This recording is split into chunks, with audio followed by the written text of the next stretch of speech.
Right, okay. I'm happy to tell you that there has been some positive news from Elimelech Elazar ben Shoshana Leah, who has made some progress, I understand, and we are continuing to dedicate this shiur to his refuah shlema.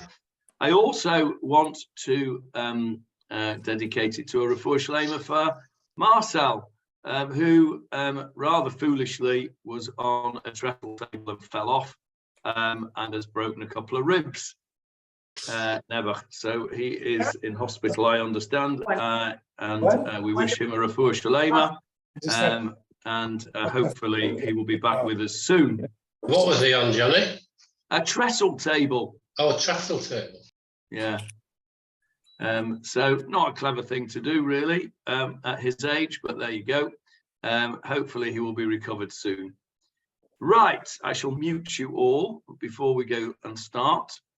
Feel free to unmute at any time. We are in Gemarah Sanhedrin.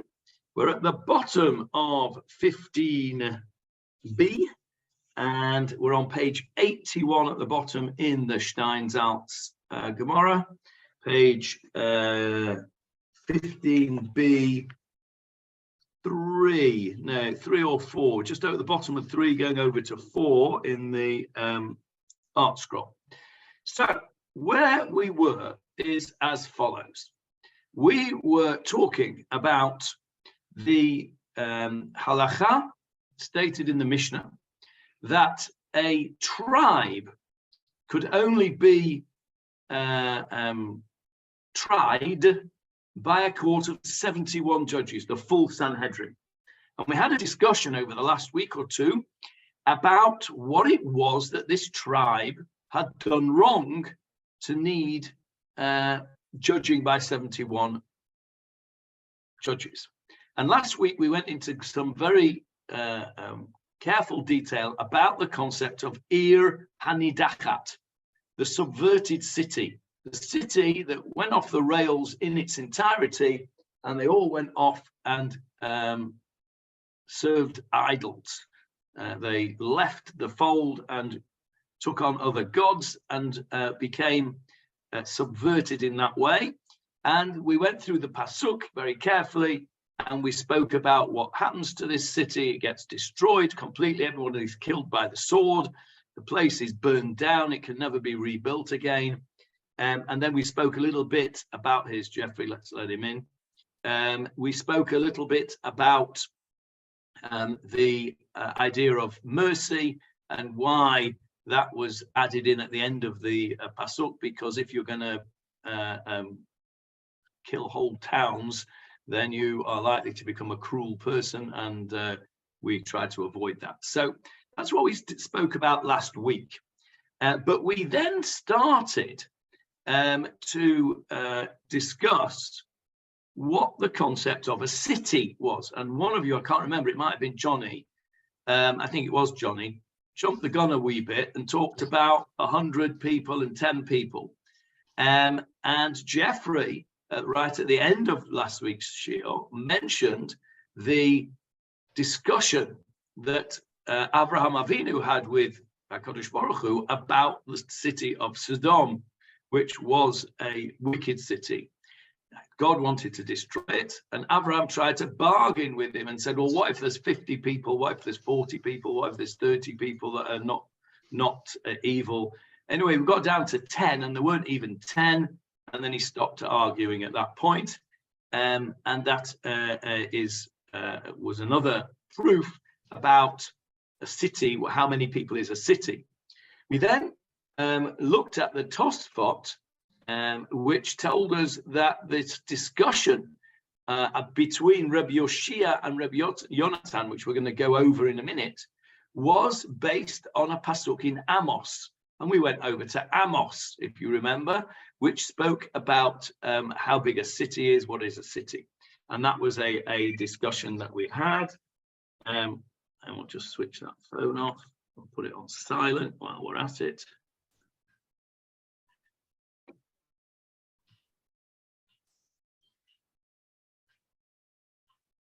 Excuse me 1 minute. This phone is not behaving itself. There we go. Right. So that's what we did last week. So we're going to carry on now.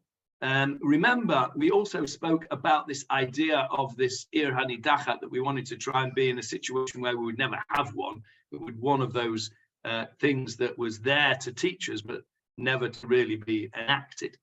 And so we had a discussion about how many people were in a city. Remember that our original point in this Gemara is the Mishnah that talks about a tribe, not a city, a tribe. And what we're trying to establish in this Gemara is what it is that this tribe has done wrong. The starting point was that it was a tribe that had been subverted. And that's why we did the comparison with a city. Let's share the screen and start looking at the Gemara itself. Okay, so let's go from over here with our little symbol here. Ein Danin, etc. This was quoting the Mishnah, which said we judge a tribe only with 71 judges, no, that didn't sound right. Not with only 71 judges, but only by a court of 71 judges, i.e. not less than 71 judges. Hai shevet dechata. This tribe which sinned, Mamai, what did it sin with? This is stuff we've done before, so I'm just going to go through it quickly because it's part of where we're going to go to. You need to remember the background. If we're going to say this was a tribe that all profaned the Shabbat,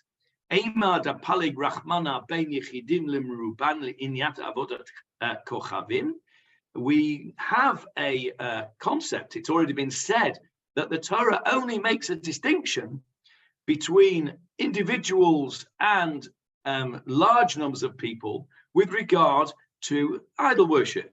Bish'ar mitzvot, with the rest of the mitzvot, i.e. including Shabbat, mi palik, does it make a distinction between an individual and lots of people doing it? The answer is no.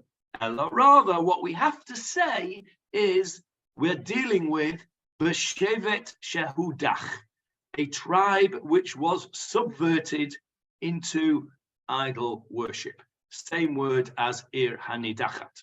That was what we did last week. Okay. Now, we started this right at the end of last week. L'meimara, do we say, this is a question, do we say, the Bedina de Rabim Daininan lay? Is that the case? Are we saying that such a tribe that becomes subverted into idol worship, do we judge it, Daininan, do we judge it de Rabim? Is it judged like a multitude? Come on, who is this? Who says such a thing? Who says that a tribe can be compared to a city that has subverted? Says the Gemara, Lo Karabi Yoshua, V'lo Karabi Yonatan. It's neither Rabbi Yeshua nor Rabbi Yonatan's opinion that a tribe can be compared to a city. And he's going to show us now. Detanya, we have learned in a Braita. Ad kama osin ir hanidachat. Up to how many people are in this city that must engage in this idol worship? Me asara va'ad mea. Divrei Rabbi Yoshia. Rabbi Yoshia says that is a very, I'll come to you 1 second, Larry or Sharon, 1 second, just finish this little bit. Rabbi Yoshia says that it's a limited number of people here. Either it's got to be between 10 and 100. Rabbi Yonatan Omer, Rabbi Yonatan says, Mi me'ah va'ad rubo shel shevet. From 100 to the majority of a tribe. Okay, so both of them give a figure which is not an entire tribe. Okay, Rabbi Yoshia says it's got to be between 10 and 100, and Rabbi Yonatan says it's got to be from 100 up to half the tribe, but not more than half the tribe, because he says up to the majority of the tribe. So he allows from 100 up to the majority of the tribe, so that we can see, and this is the next few lines of Gemarah, last bit on the page.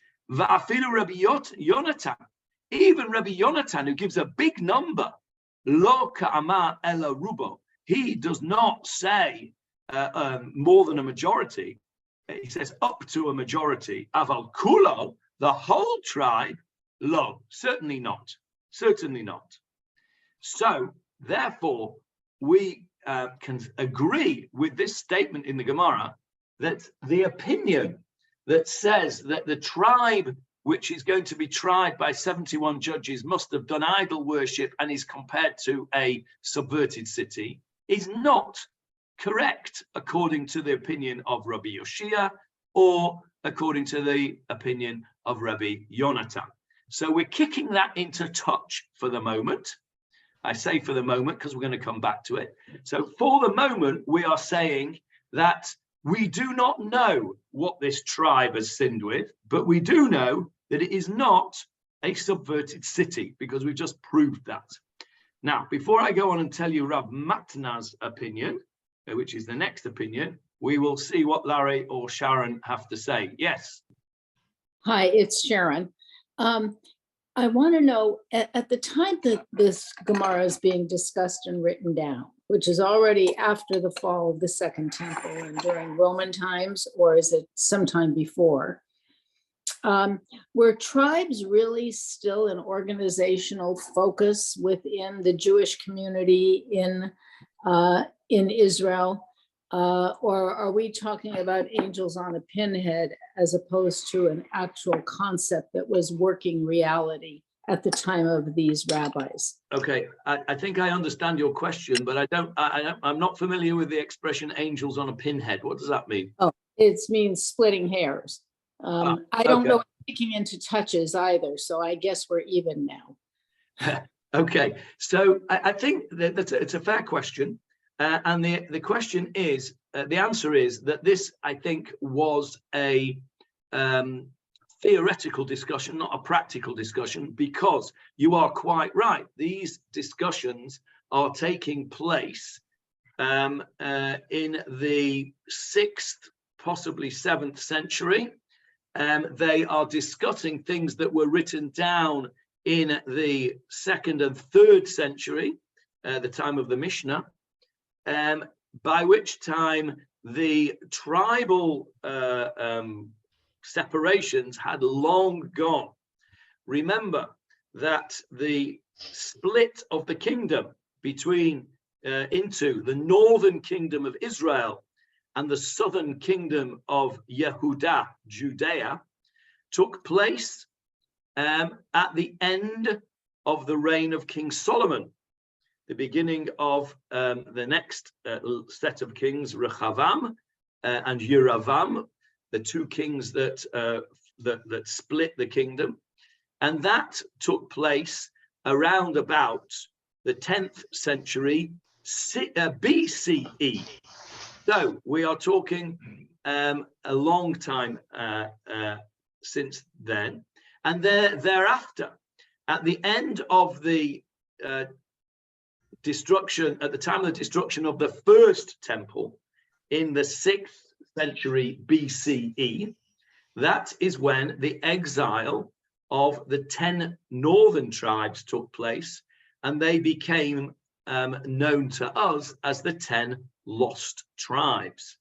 And they were lost, as it were, at that time because they were exiled by the Assyrians, who had come into northern Israel, conquered northern Israel, exiled the 10 northern tribes, then went down from the kingdom of Israel into the kingdom of Judea and destroyed the first temple, then took captives, and they went off to Babylon, to Bavel, from where we sat down by the rivers of Babylon and we cried. And only then, 70 years later, did the Shivat Zion, the return to Zion, come back. But of course, the 10 tribes did not come back. The only people that came back were a remnant, 15 to 20% of the tribes of Judah and Binyamin, and a little bit of Levi. And they were the ones that returned. They returned, they built the second temple. Second temple stood for another 420 years. Or 410, I never know which is which. One stood for 420 and one stood for 410, and I always get them mixed up. But either way, something around that. Then the Romans came along and destroyed it in the year 70 CE. Mishnah was written around about 200 CE, and this discussion in the Gemarah was written down in around about 500-600 CE. So there had been no tribal separations for a period of getting on for 1,000 years when this discussion took place. So is this discussion simply theoretical, or is it going to lead towards some understanding using tribes and cities as symbolic of different quantities of people or ways of social organization? The answer to the latter is no, it's not going to lead there. The answer to the former, is it theoretical? Well, if we were to say it was theoretical, we would be a little bit heretical, because we would be saying, well, it's never going to happen. So when this discussion was taking place, and as we are reading it now, we are preparing ourselves for a time when the tribes will all return to the land of Israel. And we will once again be separated into our tribes with our tribal lands. And you will see how important that is in a minute, Sharon, because we're going to discuss today, hopefully, if we get to it, should get to it, an opinion as to what we're talking about here, which is all about tribal lands. So it's very apropos that you raised this point. So I won't go as far as to say it's theoretical. It is theoretical at the time it was discussed, because there was no practical implications. But it is, if you like, preparatory discussions for a time when, Be'ezrat Hashem, in the future, we return to our former glory with a temple, with a Sanhedrin of 71 judges, and with our tribal brothers and sisters intact. Does that answer your question?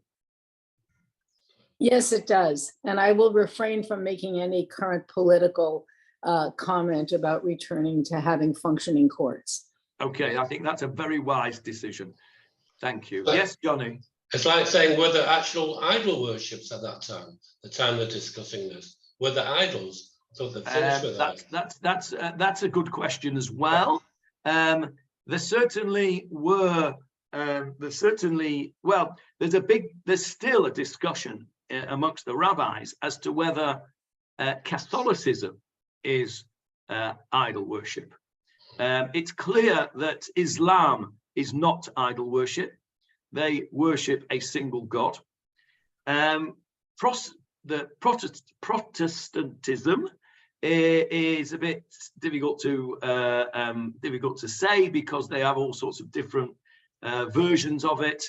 Catholicism believes in the Trinity, and that, according to many rabbis, the Trinity, the Son, the Father, the Son, and the Holy Ghost, is a form of avodah zarah, because it is not the unity of God, and therefore, by definition, if this God is not one, if God is three, then it is idol worship. That's according to some rabbis. There are others that say it isn't.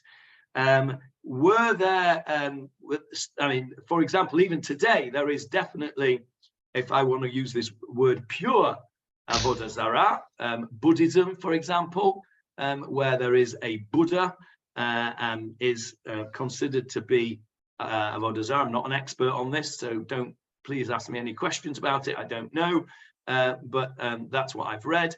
So yes, there was idol worship, perhaps not in the same way as there were at the time of the Shoftim that we learned in such detail together, where everybody had their own little Baal. We spoke about it, I think, in the in the Tanakh Shir, didn't we, on Sunday, where each person had its own Baal or Astarte, and so it may not have been to that sort of extent at this time, but yes, there certainly were elements which could be described as idol worship.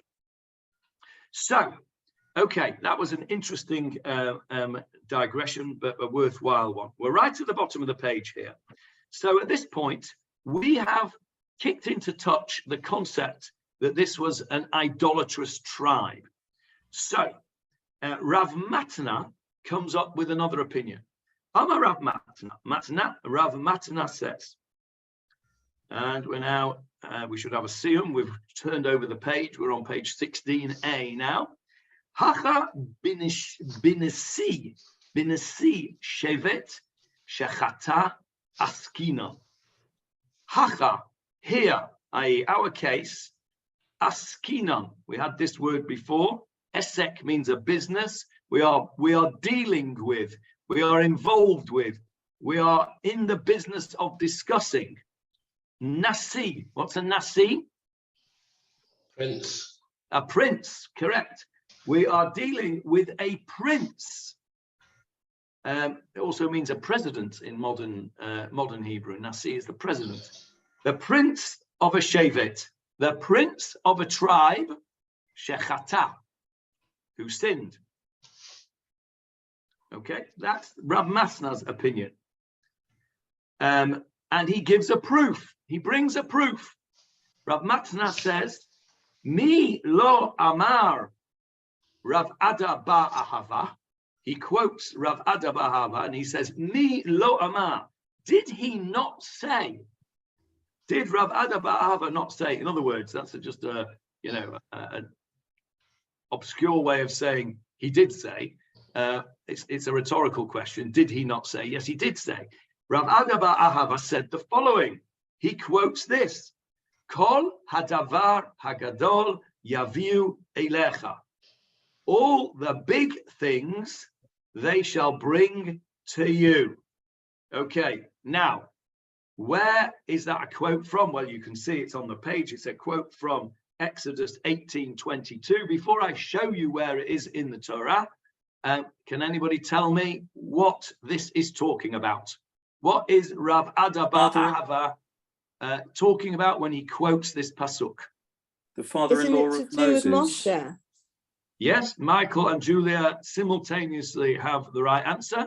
It is to do with the father-in-law of Moses, Moshe, the name of Yitro, who gave Moshe a piece of advice. Let's have a look and see what the advice was that he gave.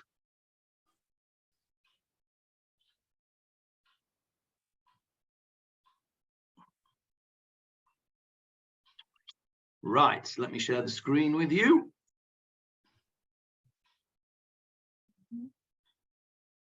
Okay, Jeffrey, are you with us? I am. Okay, from the screen, please, unless you have Exodus 22 handy. I was looking for it, but I'm not there yet, but might take me a while. It's Exodus chapter 18. Okay, just one moment.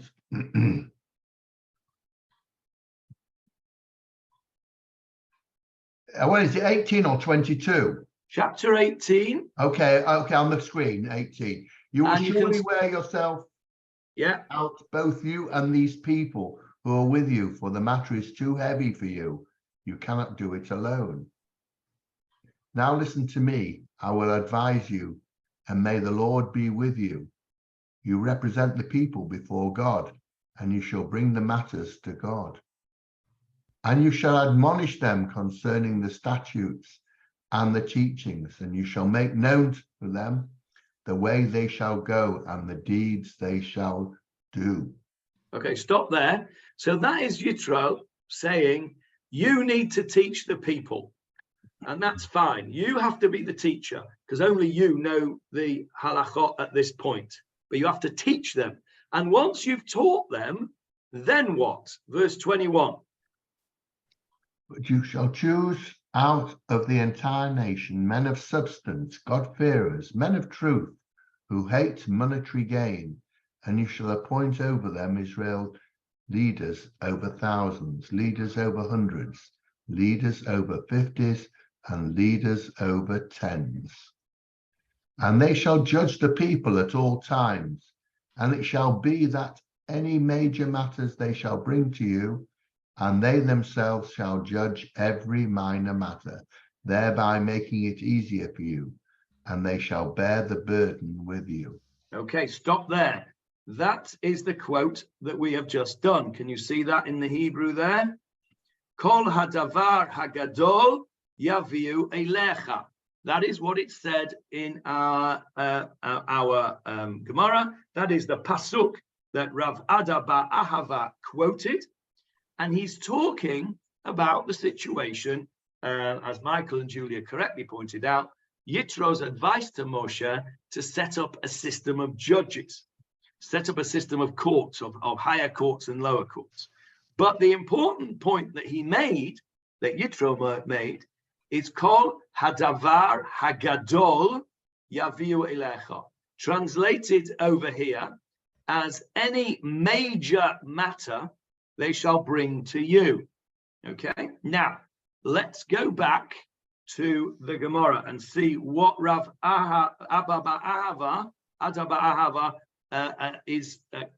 wants to say over here. There's the Gemara back on the screen for you.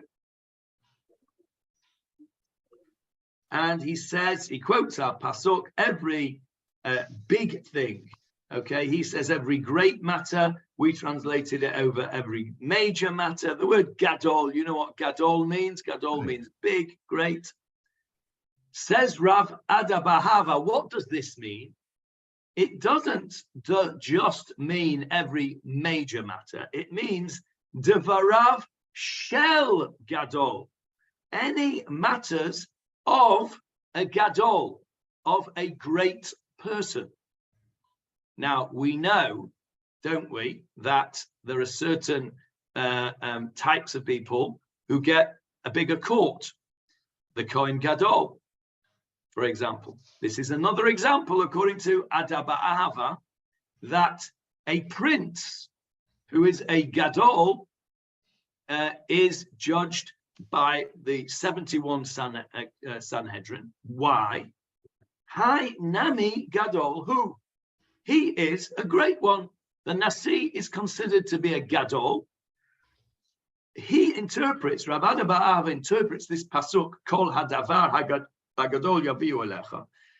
Every matter, and he sticks a little word in there, shall, every matter of a great person they shall bring to you. But what's that got to do with us? This is Moshe. And the rabbis tell us that Moshe was compared to the Sanhedrin Hagadol, the great Sanhedrin of 71 judges. So Moshe himself was the highest court you could get. We see that from the Yitro that we've just seen. There's a court of 10, there's a court of 50, there's a court of 100, there's a court of 1,000, and then there's Moshe. There's no higher court in the land than Moshe. So today, not today, but the time when they were discussing this, the time of the Sanhedrin, what was the highest court in the land? The 71 judge court. So if at the time of Moshe, a prince of a tribe had to be tried by Moshe himself, i.e. the highest court of the land, Rav Ada bar Ahava says this is a proof that the prince of a tribe, should it happen that we would have a prince of a tribe that had done a capital offense, would need to be tried in the highest court of the land, which is the 71 judge Sanhedrin. So that's Rav Ada bar Ahava's opinion. Without reading on, has anybody got any comments about Rav Ada bar Ahava's opinion? Anyone? Only that it's wonderful that there is nobody who is above being judged by a court, not even Moshe. Okay, that's nice. Yes, because Moshe would be, I considered to be a prince, I guess, a prince of Litrevi. He would be a prince of the tribe of Levi. That's true. Don't know who would have judged Moshe, because he would have to have judged himself, according to that. There is one person, though, Sharon, according to Halacha. We will come to it. I keep thinking that we've done this, but we haven't. I remembered that I'd learned this with Leon, Zichrono Livracha, because I was learning with him separately. We were learning chapter 2 of Sanhedrin. When we get to chapter 2 of Sanhedrin, we will learn, I'll give you a quick spoiler, we will learn that a king is actually above the law, and a monarch cannot be tried in Jewish law. And I think we had this discussion briefly some months ago, because I remember asking what happens if the Queen does something naughty, and she's dead now, so she can't do anything naughty. But what if King Charles was to do something? And I don't think that he can be tried, can he, Julia?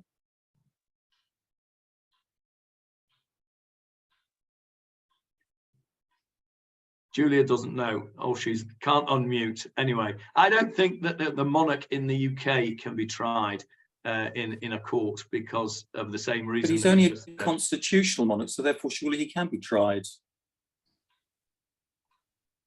Say that again, Michael. But he's only a constitutional monarch, so surely he can be tried. I don't know. I'm not knowledgeable about the law. Certainly princes can be. In modern day times now in Israel, they're trying to change the law that the Nasi cannot be tried if he's a Nasi. Yes, that is true. But we are not going there, Johnny. We are not going there. I thought that's what you meant. I'm sorry. Yes, we are not going there. But no, yes, I thought that's what you meant. What was the law ever changed? The last king that was tried, I believe, was Charles I, wasn't it, in 1649? Well, he certainly came a cropper, didn't he? Yeah. Let's just have a look and ask Rabbi Google, can a British monarch be tried in a court of law? Let's see what Rabbi Google says. The British monarch can't be arrested or be the subject of civil and criminal proceedings, meaning he is effectively exempt from the law. King Charles enjoys sovereign immunity, meaning he can't be prosecuted under a civil or criminal investigation. This rule also applied to the late Queen Elizabeth II. There you go. So, according to Rabbi Google, the monarch is above the law. Right, let's go back to our Gemarah. What have you got on the screen? Anything? The Gemarah. Good. Okay. So Rav Ada bar Ahava says that we are dealing here, the 71 judge court for a tribe is referring not to the whole tribe, but the prince of the tribe. And that's his opinion. Now,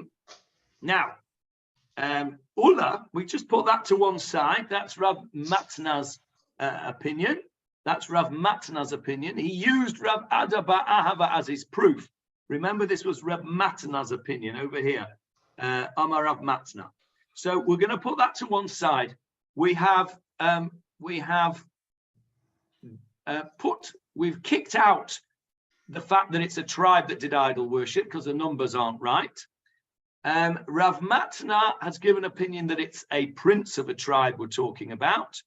And we're going to put that to one side because Ula, in the name of Rabbi Elazar, is going to give another opinion now. Ula Amar Rabbi Elazar. Ula said, in the name of Rabbi Elazar, a different idea. And this is what I was alluding to before when Sharon asked me about the tribes. Beva'in al iskei nachalot. We are talking about a case where the tribes, two tribes, came to a court to adjudicate boundary disputes. So you have the tribe, let's say, of Ephraim, and the tribe of Manasseh, whose borders border each other. Let me show you something I haven't shown you for quite some months, but you'll be familiar with it. And let me get it on the screen.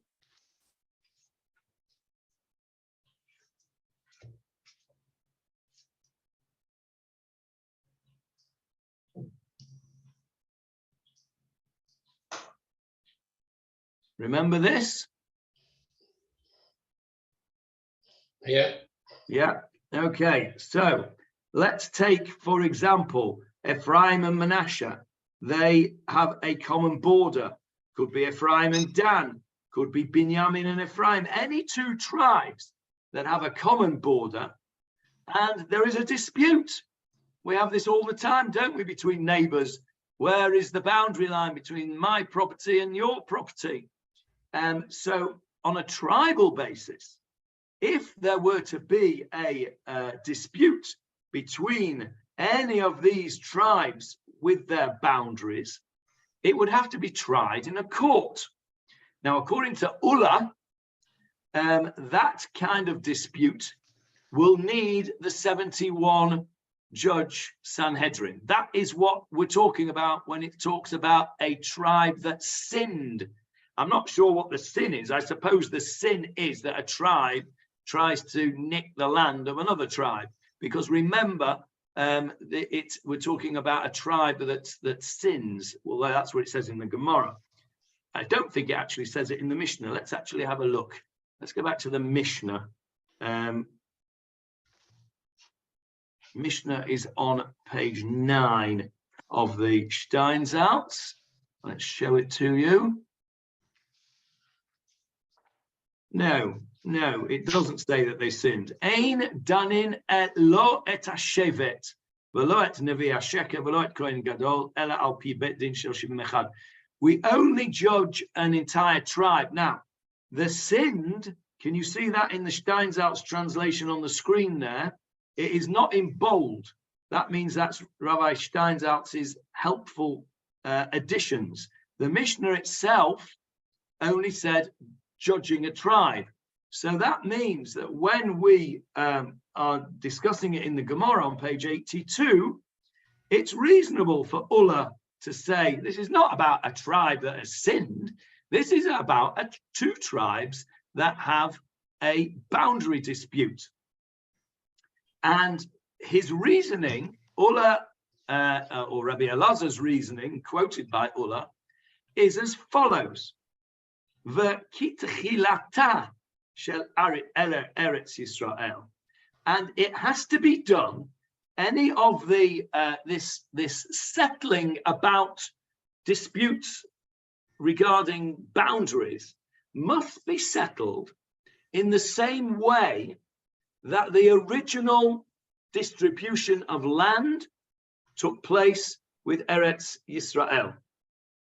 Now, says Rabbi Eliezer, Ma tchilata shivim ve'echad, afkan shivim ve'echad. This is a comparative statement, and you'll see this construct in the Gemarah a lot. Ma something or other, just as something or other, afkan, so here, something or other. It's a comparison. So we've just said that the boundaries must be settled in the same way as the original distribution of land was carried out. Matchilata, just as the original distribution of land was carried out, shivim ve'echad, by 71 judges, afkan, also here, in our case where there is a dispute between two tribes, shivim ve'echad, we need 71 judges.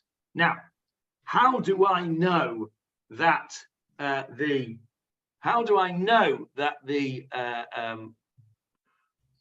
distribution of land was carried out by 71 judges originally? How do I know that? How do I know that? Let me just get rid of this call. How do I know that?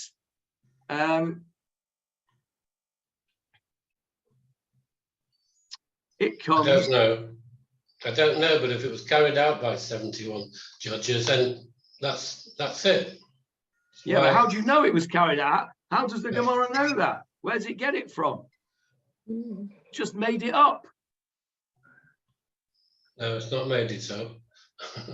No, it's not made it up. You're right. It comes from Yehoshua, from Yehoshua.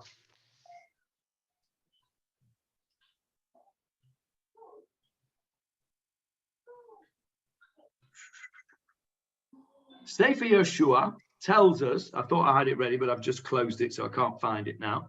Sefer Yehoshua tells us that Yehoshua did the splitting up of the territories. Now, there are two things that tells us that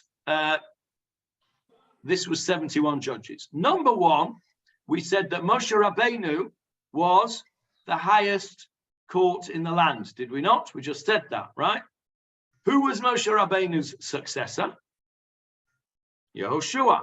So it stands to reason that if Yehoshua made the decision on the boundaries, then it must be the equivalent of 71 judges, just as Moshe was, because Yehoshua was Moshe's successor.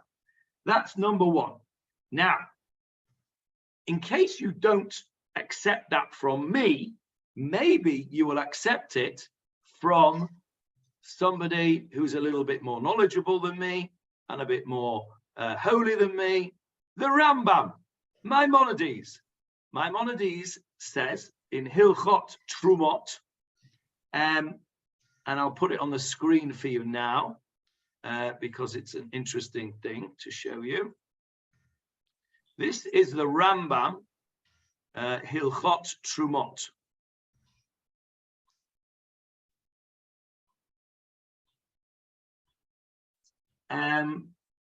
Have a look over here, Jeffrey. Can you see the screen? You're muted, Jeff. Yeah. Can you read chapter 2 for us?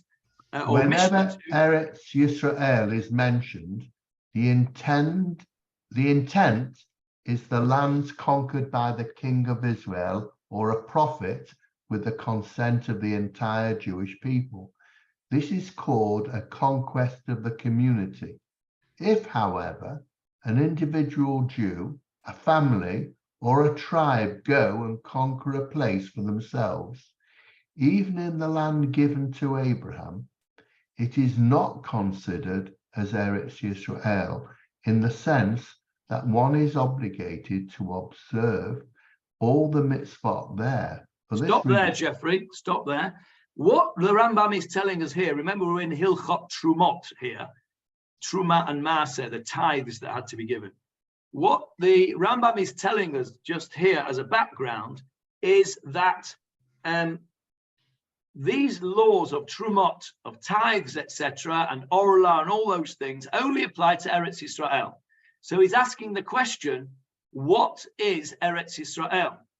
And so he says that Eretz Yisrael is anything that was conquered by a king of Israel. So David HaMelech went and conquered certain bits that were outside of biblical Eretz Yisrael. At that time, it's considered Eretz Yisrael. But if one tribe, let's say the northern tribe of Dan, went off into Lebanon or Syria and conquered a bit of that, that would not be considered Eretz Yisrael. That was the background there. Now, carry on, Jeffrey, from over here, for this reason. For this reason, Joshua and his court divided the entire land of Israel into tribal portions, even though it was not conquered entirely at that time. In this way, when every tribe would ascend and conquer its portion, it would not be considered as merely an individual conquest. So, this answers the question that we had. If you cast your mind back about 7 years into the Tanakh Shia, we had a question that Joshua split up all the tribes into their territories, and then we learn that they never conquered them. So did they conquer them? Did they not conquer them? Joshua gave it to them, but they didn't live in there. And there's the answer that Rambam gives us. The answer: Joshua and his court divided the entire land of Israel into tribal portions, and they basically said, right, once we've done all this, guys, you'll have this bit, you'll have that bit, and you'll have the other bit. And so it would be considered that it would be considered as Eretz Israel and wouldn't fall into the category of a single tribe conquering bits of land. Now, why have I shown you that? Because the Rambam says this. And because of this, Chilek Yehoshua ubet Dino, Joshua and his court. Now, what was the court of Joshua? Says Rabbi Elazar, quoted by Ullah, that court of Joshua was a 71 judge court. It was the Sanhedrin. Okay, and that is why he's not made it up, that originally the lands were settled by, were decided by Joshua and the Bet Din.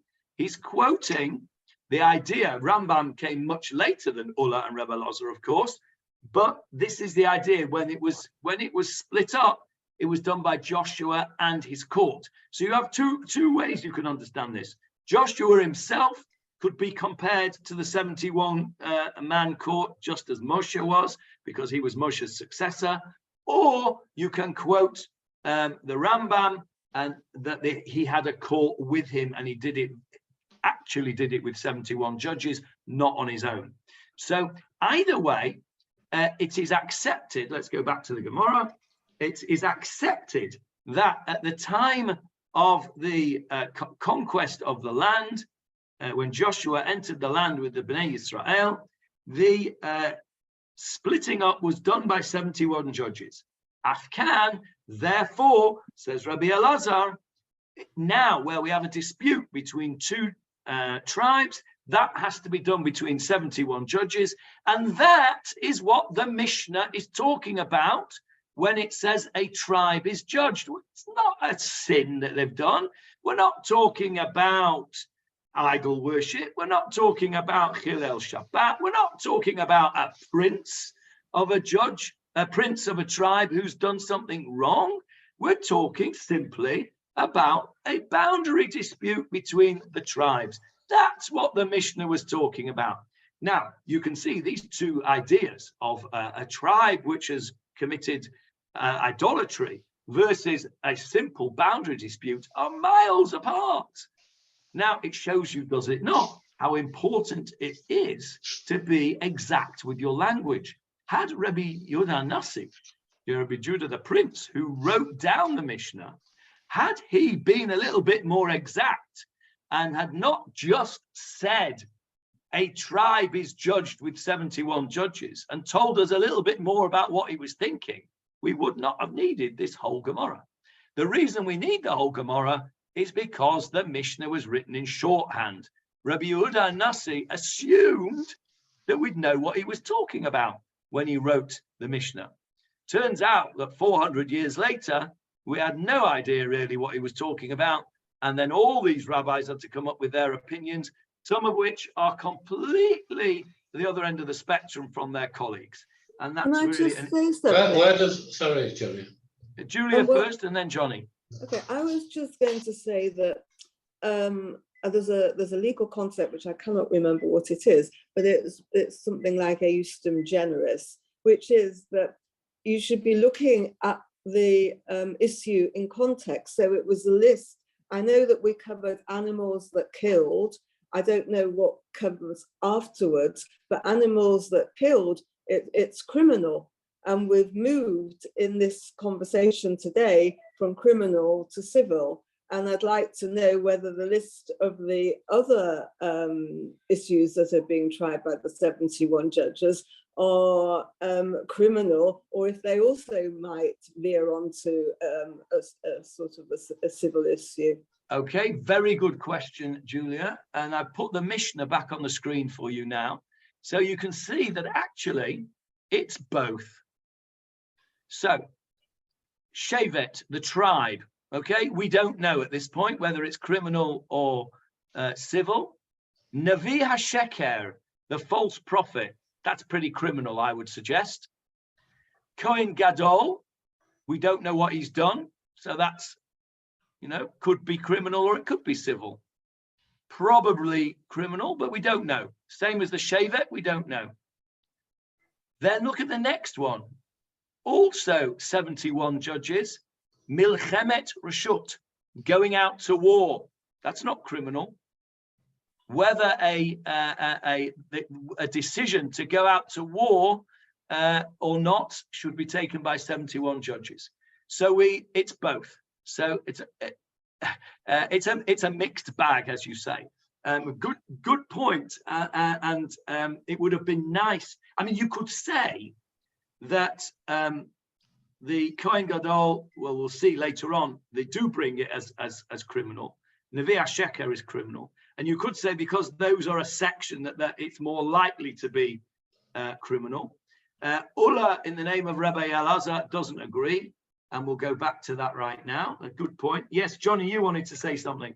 I was going to say, where does Rabbi Steinsaltz get the word sinned come from?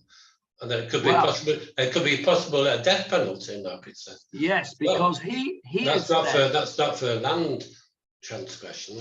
Rabbi Steinsaltz has put in sinned because he's read the end of the Gemarah. Remember, the Gemarah is a series of hypotheses, testing those hypotheses and either kicking them out or proving them correct. What we're going to see now is that this hypothesis of Ulla in the name of Rabbi Elazar is about to be kicked into touch. Okay. Okay. Yeah. So Rabbi Steinsaltz is helping us by giving us the bottom line. Okay. Yeah. So right at the moment we don't know that. That was a spoiler. Forget I just said that. So the logic of Rabbi Elazar is that just as initially lands were split up according to the High Court, any boundary dispute between tribes has to be dealt with in the High Court. That's his theory. Okay. Now the Gemarah is going to challenge this. Okay, says the Gemarah.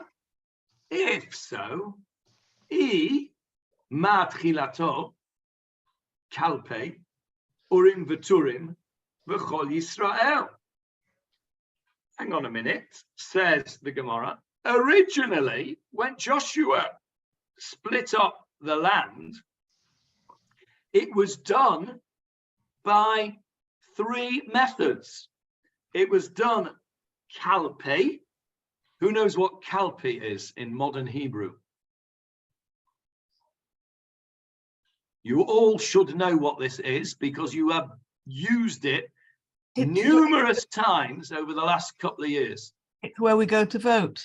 It is a ballot box. Kalpe is a ballot box in modern Hebrew. And here, it's a Gemarah word. Isn't that not amazing? That the word for ballot box is there right in our faces here in our Gemarah. I love it. It means by lottery. It's a lottery. You cast lots. And when kalpe, you put your vote in the ballot box.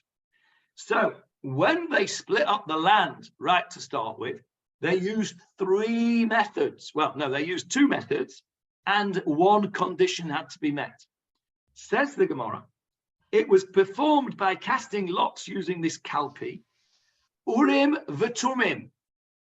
What are the Urim vetumim? Anybody know? The breastplates on the Kohen Gadol, weren't they? Okay. It was part of the breastplate of the Kohen Gadol. Okay. The lights and the... Yes, the lights and all that stuff. Okay. Yeah. I'm going to show you something now. Take you off that screen and show you something else.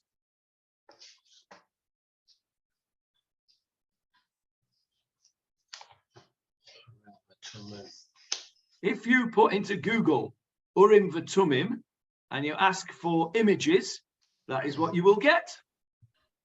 Okay, here is a picture of the Kohen Gadol.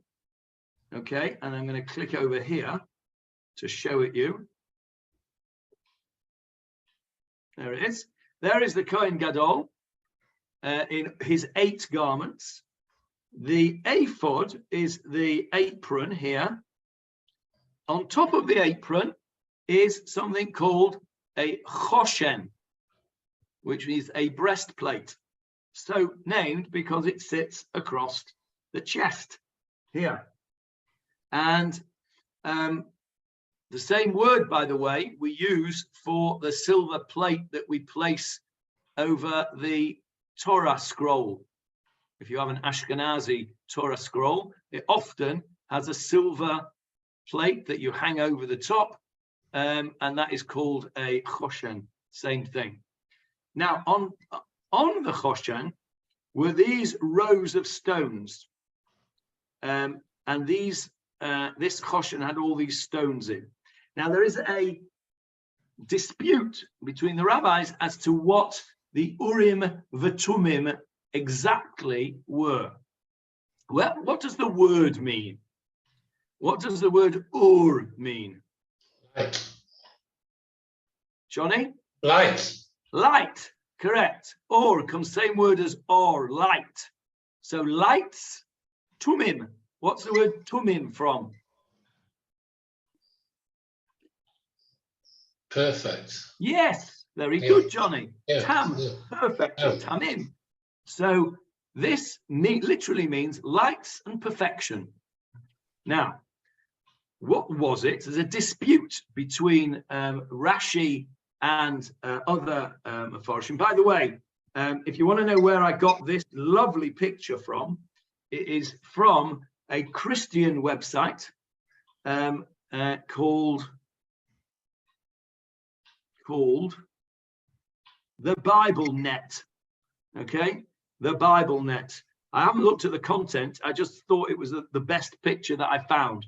So it's no reason why we can't use resources that are there for us, even if they are not necessarily in a Jewish website. So there you go. That was the Urim vetumin. Now, there is a dispute between Rashi and other Mefarshim as to what the Urim vetumin were. Rashi says, can you see this picture here? Let me just see if I can enlarge it.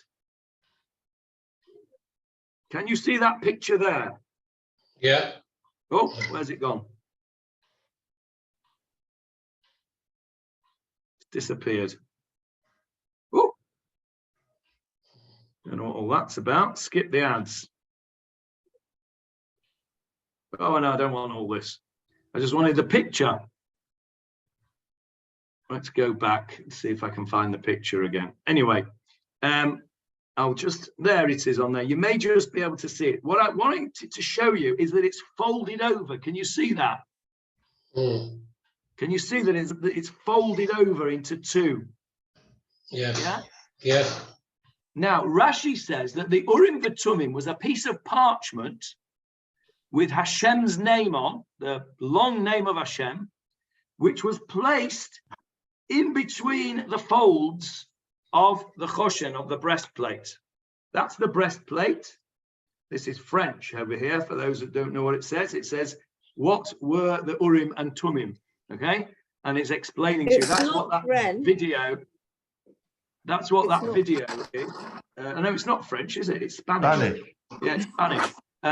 That's what that video that I just clicked on inadvertently was going to tell us in Spanish. We'll you want to look at it in Spanish, you can go and look at it for yourselves.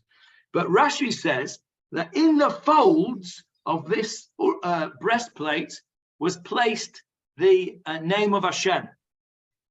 And when the Kohen Gadol had a question for God, as it were, he would ask the question, would face this thing, would ask the question, and the stones would light up, giving them the answer. There would be a letter on each stone. It would be like, you know, a prototype, what should we call it, board that people who can't speak use. Can't remember the name, it's just escaped me now.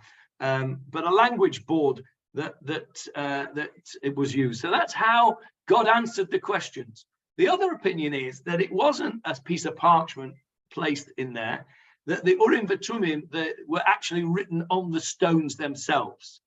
Either way, there are two things that are important for our Gemarah. One is that when the land was split up, it was done through this lottery. Exactly how it was done, we don't know, but it was done with the assistance of the Urim vetumim. Let's go back to the Gemarah.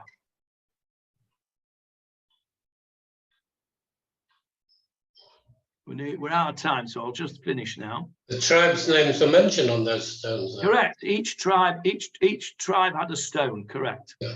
So, according to what we've said, the original splitting up of the land was done via this kalpi, and by using the Urim vetumim, by questioning the Urim vetumim.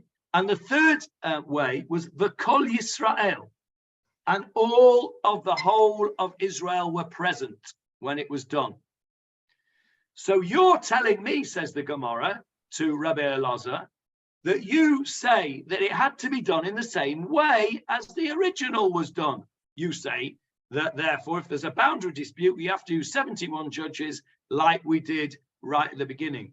Well, it says the Gemarah, according to your logic, we'll also need the lottery box, we'll need the Urim vetumim, and we'll need the whole of Israel there as well, because that's how it was done originally. And you're telling me it has to be done exactly the same way.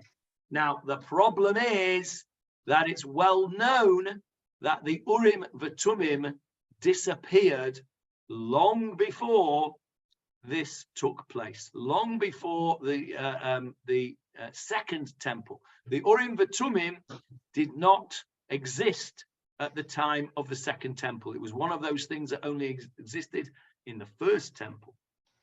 So the Gemarah says, can't be, Rabbi Elazar, your logic's faulty, because you're going to ask me for something which is impossible to do. We can't ask the Urim vetumim because it doesn't exist anymore. So therefore, your logic that we need to have it exactly the same way as it was done by Yehoshua, out of the window. So that suggestion by Rabbi Elazar, as stated by Ullah, has now been kicked into touch. It can't be. So we're not talking about boundary disputes.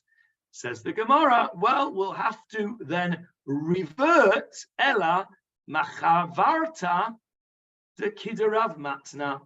We will then have to say that it's clear that the Mishnah must be going according to Rav Matna. He was the one that said it was a prince of a tribe that was being tried. Okay, we're going to stop there. We've not finished this yet, because as you can see in the next little section here, Ravina is going to disagree again, and he's going to go right the way back to number one and say, actually, it was idol worship. So we're still ping-ponging. We've chucked out Ullah and Rebbe Elazar altogether. His logic's faulty. At the moment, the Gemarah is holding by Rav Matna that it was a prince, but we haven't finished yet. Next week, we'll carry on where we left off. Jeffrey first, and then I think, Julia's disappeared. Jeffrey. I remember as a child, it must be 65, 70 years ago, a very generous benefactor gave a silver breastplate with the Urim vetumim actually on it. And it was absolutely spectacular at the time. It went over the Sefer Torah with the crown and the bells and so on and so forth. And it looked at the time of doing something very contemporary. And I didn't obviously realize it until this year just now. And it was really, it's still there in the shrubberies. I know it is. I'm going to have a look now. I'm putting in Torah breastplate into Google, and I'm going to and I put images on. Let me share this with you. And can you see that now? Yeah. Look at this one. This is a Torah blessed plate. It's actually not silver. It looks like it's in some other metal, maybe brass, or I don't know what it is. But they were rectangular in the shrubberies one. They're sort of oval shaped. No, it should have been square actually. Well, it's interesting. You've got their pigs in a breastplate. So there you go. There's a similar kind of thing to what you were describing. Yeah. And there's another one over here. Look, which is I think it's embroidered actually, but it's the same sort of thing. There's another one over there, which is another picture of the same one that we just had before. Here's a nice one. Look at this one. Look at that one. Yeah. So there's a few more. Look at that one there. There's another one. This is really quite a common, or at least not such a rare occurrence, and it makes sense because choshen it would make sense to use the breastplate. Look, there's all of these here, and there's a even a little necklace that somebody might want to buy for their beloved with the Urim vetumin stones on it. So there you go. Very interesting. Okay. A little recap, just to say what we've done today. We spoke about the idea of this. We rehearsed the tribe that had sinned.